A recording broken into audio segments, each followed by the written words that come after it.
This one. This one right here.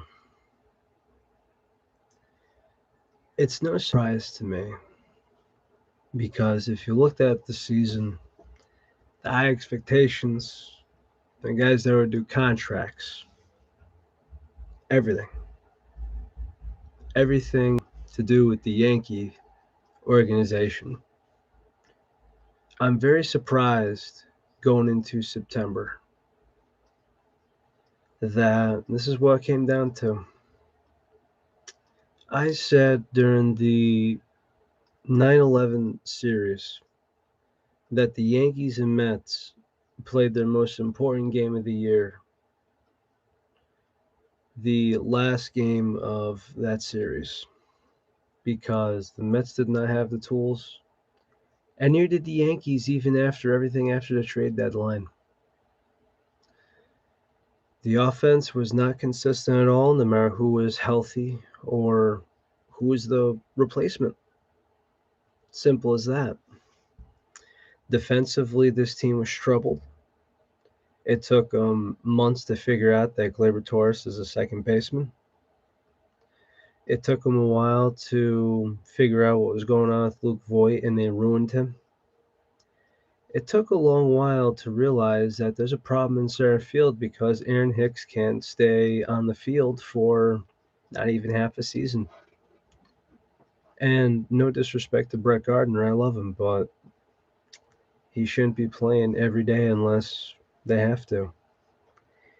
It was a very painful Yankee season. And I think I've been the most patient Yankee fan there is, outside maybe John Boy. But there's just parts of me where I just broke down in anger because I said we're sick of it. Joey Gallo wasn't the answer to this team. He wasn't. Anthony Rizzo, well, I get it. But in this playoff game, Giancarlo Stanton wasn't the problem. And essentially, you don't have to blame Aaron Boone either. But what you can blame is the offense putting up donuts. Guys not stringing together hits. There is the controversial Phil Nevin send Judge to home, even with a perfect relay. There's a lot you could argue. But did this Yankee team deserve to play over Toronto? The Blue Jays gave them more of a battle, as with the Mariners. And with all the problems faced,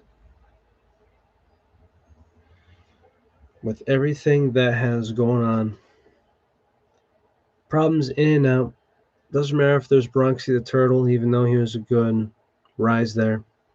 This team won multiple series in a row, and they would lose 7 games in a row. And I knew that when I saw the fans throwing baseballs on the field in April, back when there was a limited attendance still attending the games, I knew that this season would be trouble.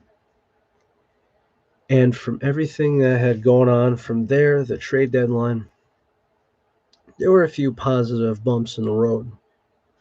There were some smooth stretches.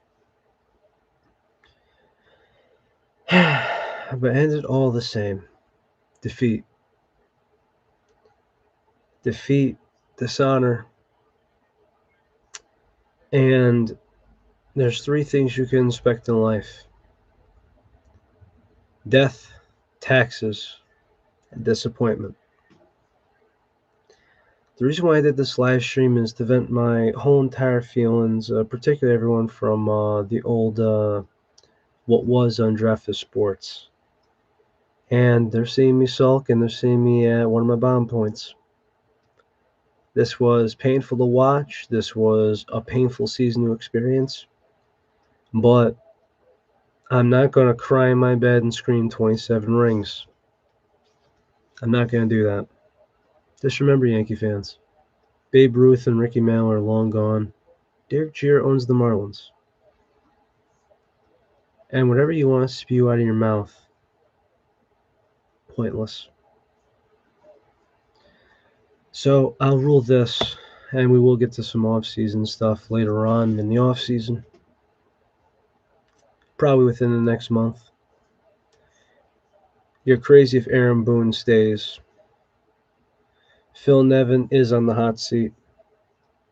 Matt Blake isn't a bad coach. Don't take it out on him. There's going to be several changes to be made to this team. And it's just a matter of what next. As to everybody else, I just want to say thank you to Fran. Thank you, Chris Correa. Thank you all the guys at Simple Mind Sports, Boston Sports Network. Thank you everyone from Sports Fluent. Thank you for everyone from Undrafted. And this is the end of the 2021 Yankee season. A salud, Dingad. And tomorrow, well, I guess it goes Chiefs and Pacers for me. And to the Red Sox and the fans and everybody else, thank you. Thank you, Sam. Thank you, Chris. Thank you, everybody. That's all I got.